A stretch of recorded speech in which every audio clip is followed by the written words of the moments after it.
Ahora vamos a hacer un análisis similar, pero considerando un solo bobinado. Pensemos que tenemos un solo bobinado, solo solenoide, que está alimentado por una fuente de corriente continua que hace circular una corriente continua por el bobinado, como acá está indicado en violeta. Entonces este también va a generar un campo B1, bueno, como tenemos ahí en el esquema en azul, igual que antes, solo que ahora este flujo no es concatenado por otro bobinado. Ahora, si la fuente es variable, la corriente es variable, el campo B es variable. Entonces, como dije, este flujo no es concatenado por otro bobinado, pero es concatenado por el mismo bobinado. O sea, veamos que estas líneas de campo que son generadas por este bobinado están pasando por adentro de este bobinado. No es algo tan trivial, parece como obvio, pero a ver, pensemos en un solenoide más o menos largo. O sea, alguna de las líneas de campo generadas por la espira de abajo capaz que no llegan hasta la espira de más arriba. Caso general, sí, lo vamos a analizar en el caso más general en el que todas las espiras concatenan todo el campo. Pero pensemos que no necesariamente todo el campo generado por un bobinado es concatenado por todas las espiras de ese bobinado. Por ahí para diferenciar un poco.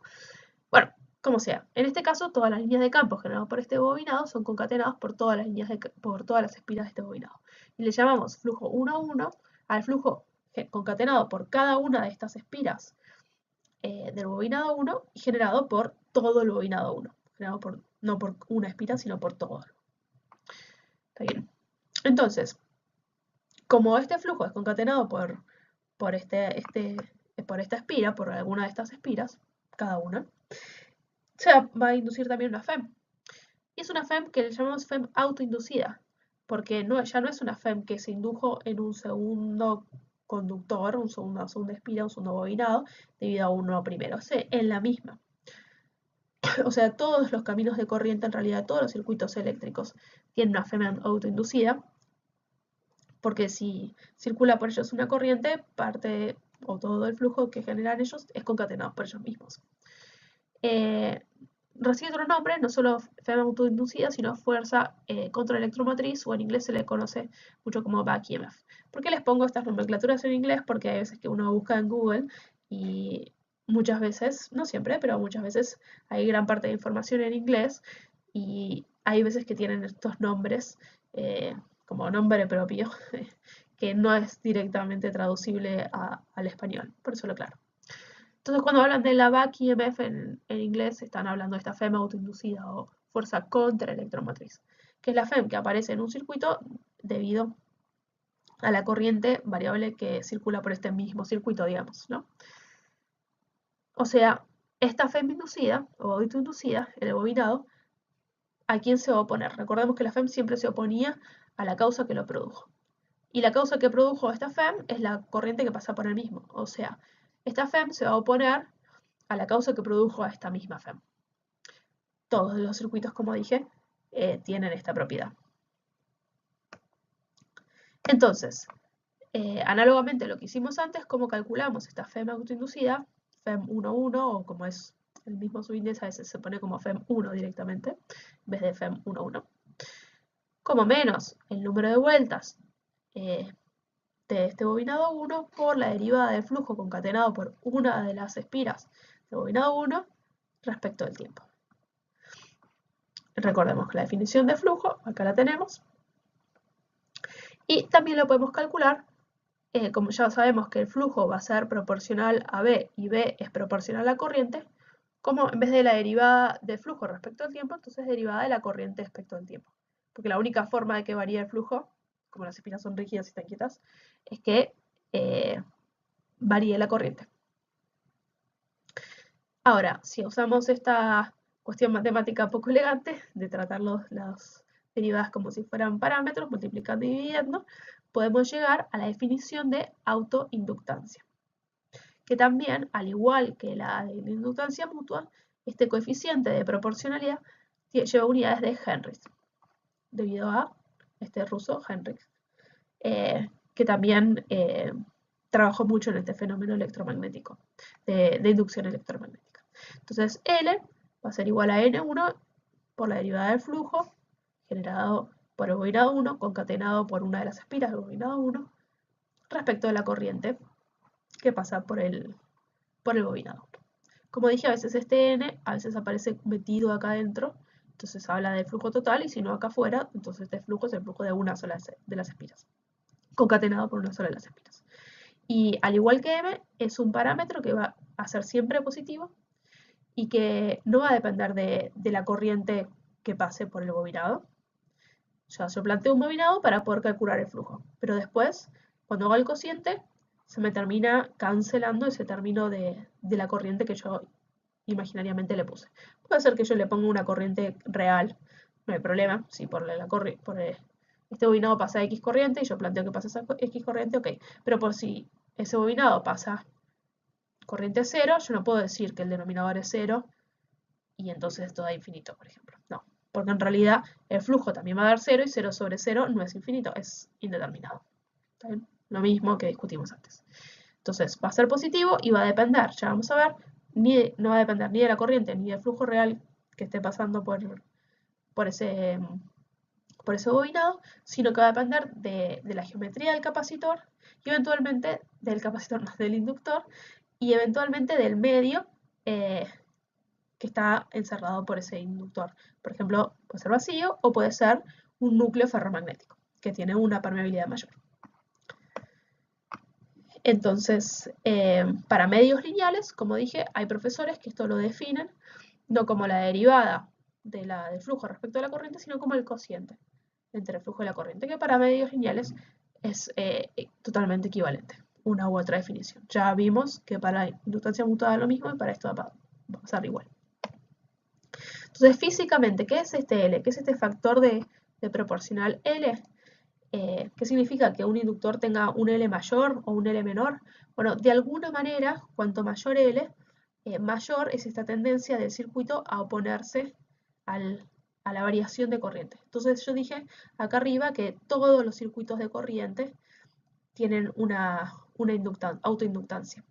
Lo que pasa es que muchas veces ni la tenemos en cuenta porque es, por ejemplo, un circuito de corriente continua. Es un solo camino. Entonces, ¿qué pasa cuando cierro una llave? Bueno, la corriente en realidad pasa de 0 a X corriente. Entonces, en realidad, el circuito se va a tender a oponer a ese aumento de corriente y va a tratar de que esa corriente no aumente. Entonces, la corriente no va a aumentar de manera instantánea, va a tardar en circular. Y eso lo vamos a calcular la clase que viene, justamente. Pero a veces puede ser que para muchos fines sea prácticamente instantáneo y este L del circuito sea despreciable. Si solamente tenía una pila y una resistencia, y no hablo del L del circuito por la misma malla que pueda llegar a tener.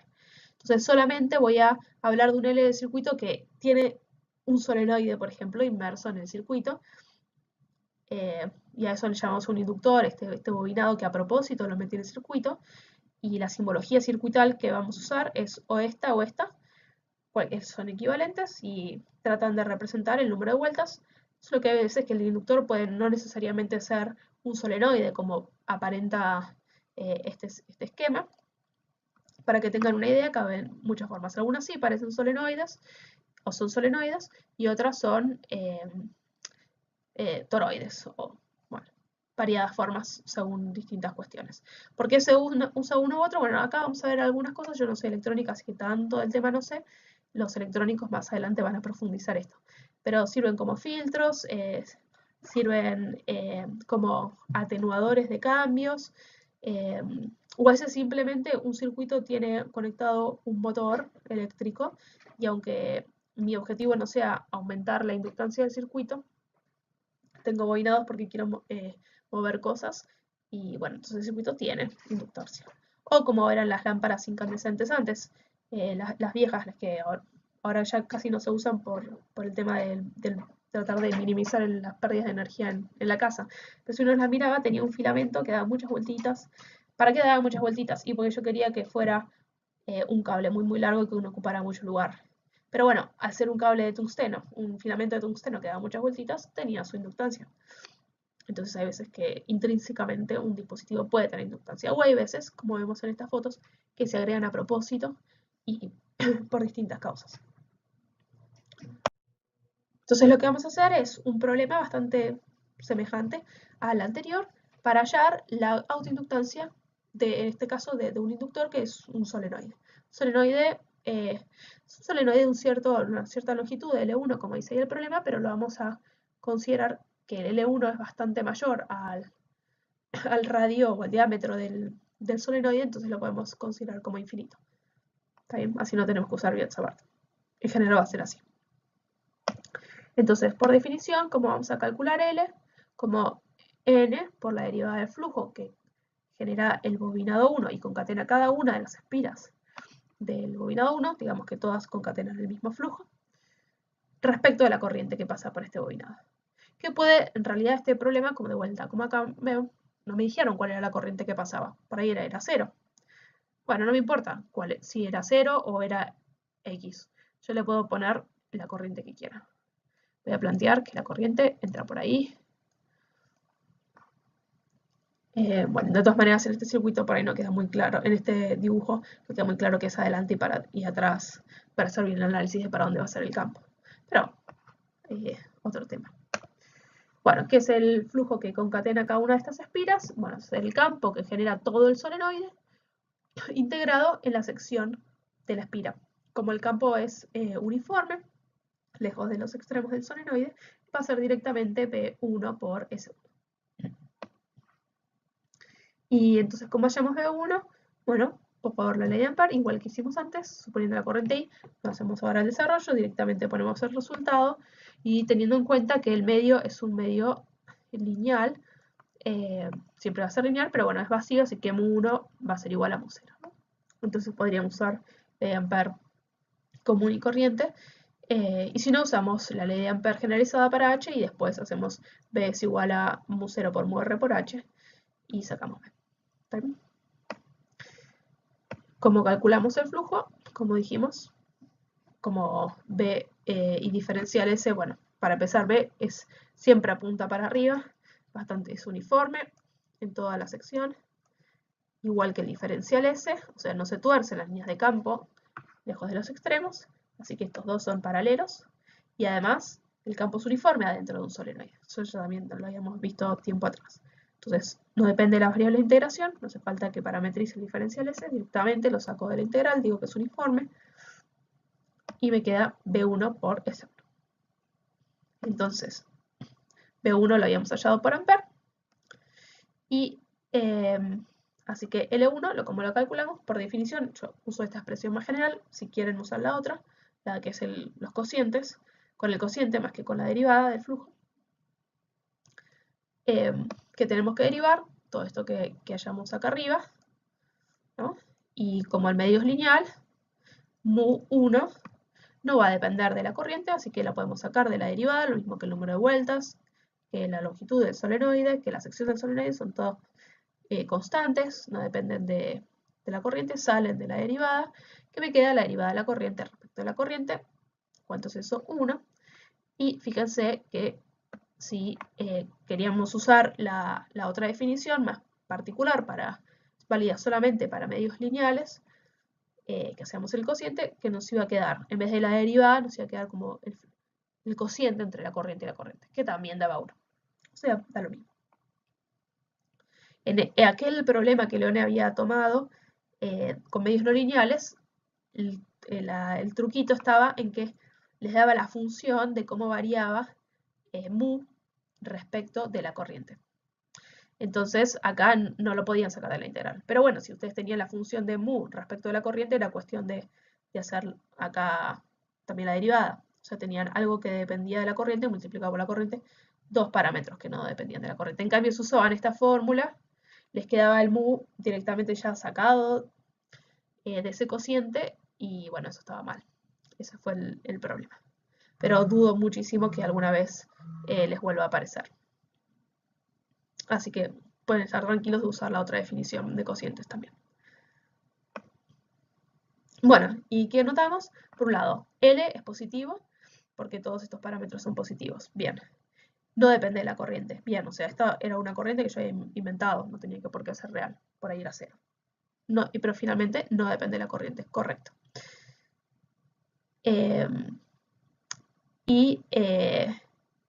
Solamente depende de los parámetros de la construcción, como el número de vueltas, sección, longitud, etc. O sea, en el caso del material no lineal, mu depende de la corriente. Pero bueno, a ustedes no les va a pasar. Así que si depende de la corriente sería solo porque la propiedad del medio depende de la corriente. Pero nada más. O sea, por eso es más fácil para materiales lineales, no depende de la corriente, lo mismo que en el capacitor. El epsilon eventualmente podría depender de la carga, pero nosotros nunca vimos un problema así. Siempre el epsilon es una constante.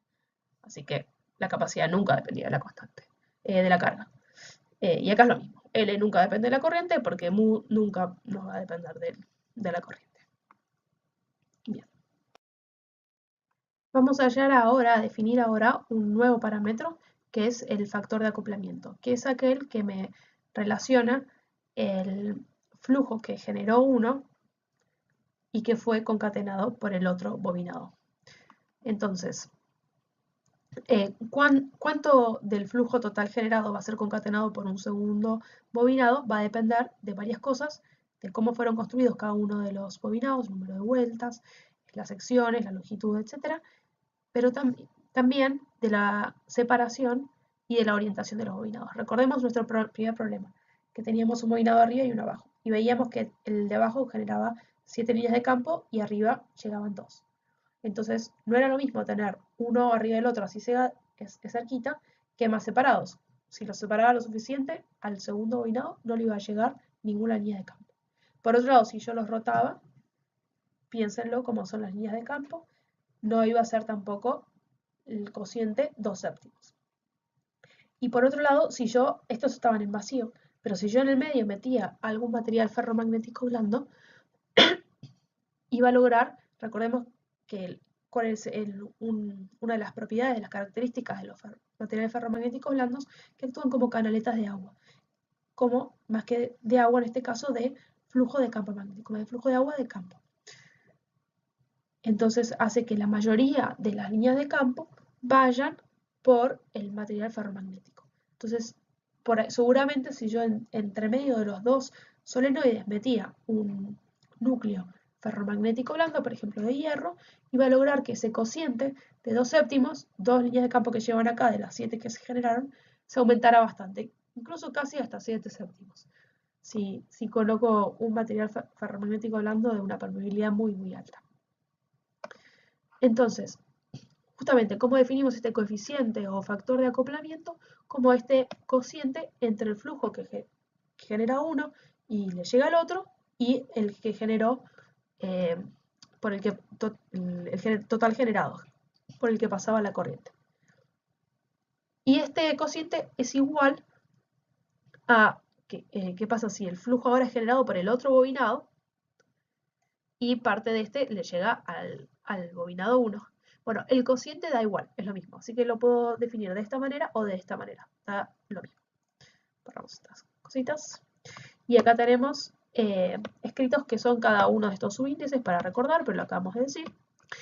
Y ahora lo importante, es muy importante, esto que está acá recuadrado en rojo, que K siempre va a estar entre 0 y 1. ¿Por qué? Primero, ¿cómo puedo llegar a tener un K negativo?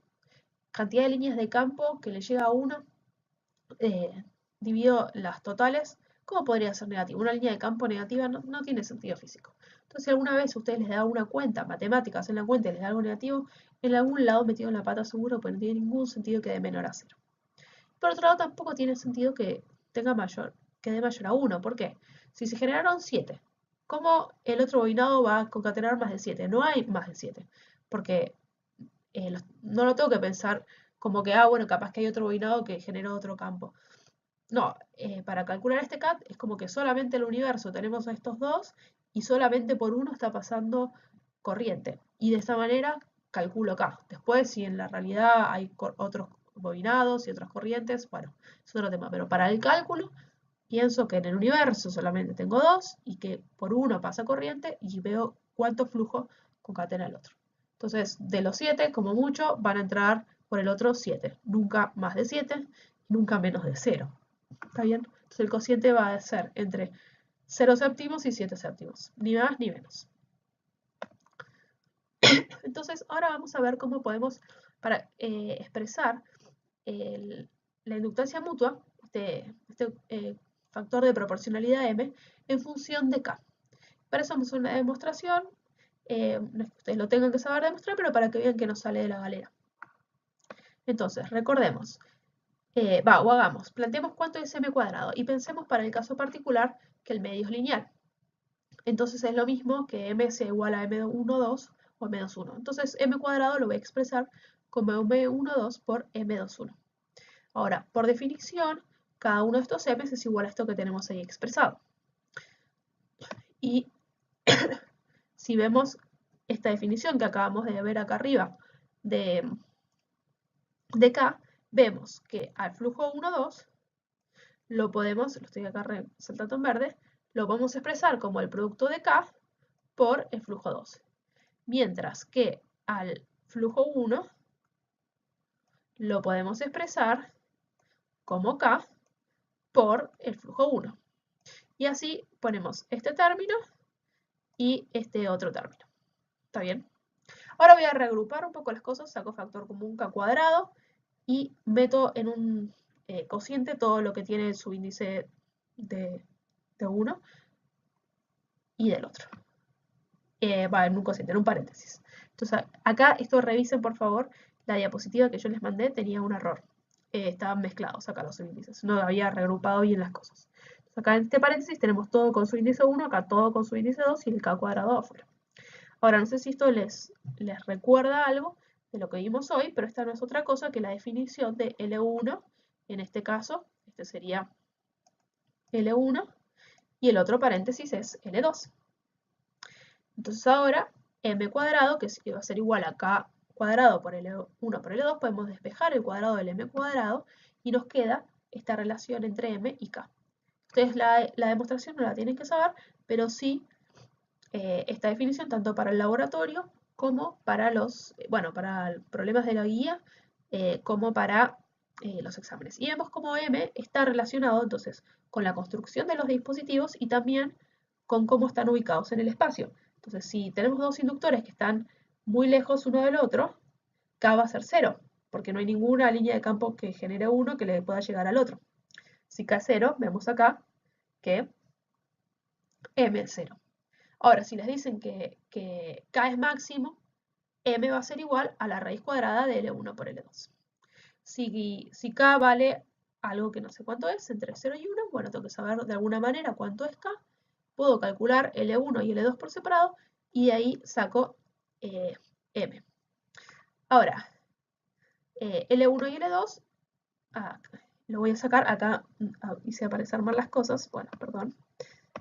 Vamos a hacer todo rápido, porque también había un error, por favor corríjanlo, yo voy a subir la versión actualizada después de esta diapositiva.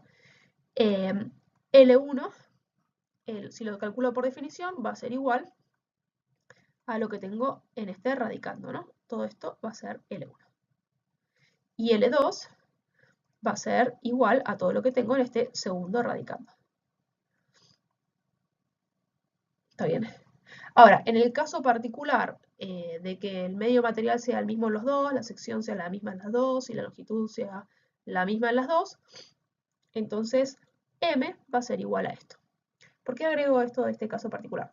Porque el primer ejemplo que nosotros resolvimos para calcular cuánto valía M, cuando teníamos dos solenoides, tenía en cuenta implícitamente que el factor de acoplamiento era máximo, era 1. Si usamos ese método por definición, tiene implícito que K es 1. Y si no, de alguna manera le meto el K. Pero en los coloquios ahora de julio, en una fecha, no me acuerdo si fue la que tomé yo u otra, surgió esa confusión de que pensaban que por usar el método por definición sacaban M y después por definición sacaban L1 y sacaban L2 y entonces, y encima con algún error en algún lado y de algún momento de esa manera sacaban K. Bueno, no. Por definición sacamos L1, que no depende del factor de acoplamiento. Por definición sacamos L2, que tampoco depende del factor de acoplamiento. Y si tenemos, me dan como dato cuál es el factor de acoplamiento, no sé, 0,6, digamos, 0,9, valores típicos, puedo sacar M. Si calculo M por definición, tengo que meter ahí adentro K, digamos.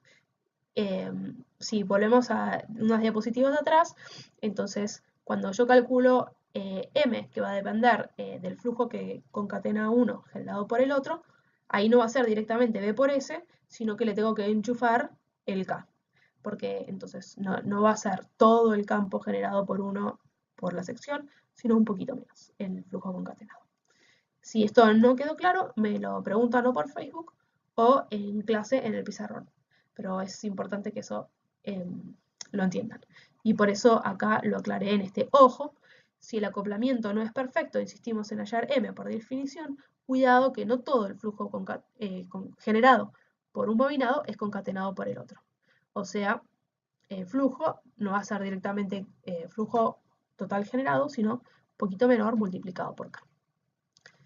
Bueno, y con esto sí terminamos con este temita y seguimos con la clase ahora en un ratito.